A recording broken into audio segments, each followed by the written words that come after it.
80s, 90s, and we had an affordable housing crisis then. We had rent stabilization. Every year, we had to start reauthorizing rent stabilization with the finding that there was an affordable housing crisis. It's a real thing.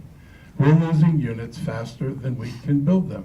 And if there were demand, the buildings would get built because there's a ton of stuff in the pipeline and a ton of housing units that we have zoned to be built. They're not being built for lack of demand, or if there was demand, they would be being built. These people don't have to jump through our hoops to get approvals. They're pre or post hoop problem. And so the question is, how do you get these people to build the housing that they say they want to build? We continue. I asked our planning director what was happening in Bethesda. They said 80% of the units were one bedrooms.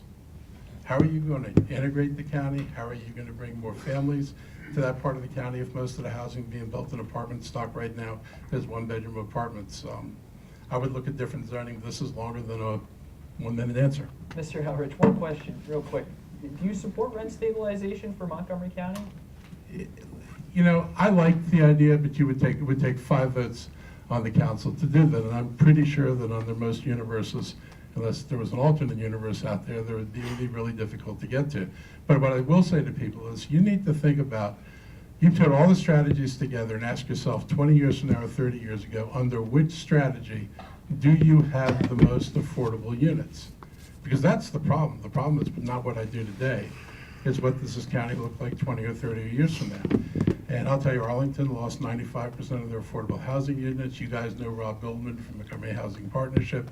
He said Montgomery County's lost 35,000 affordable units since 2000. So if you don't like rent stabilization, still ask the same question. Under what formula, under what policies do you get the most units 20 or 30 years down the road?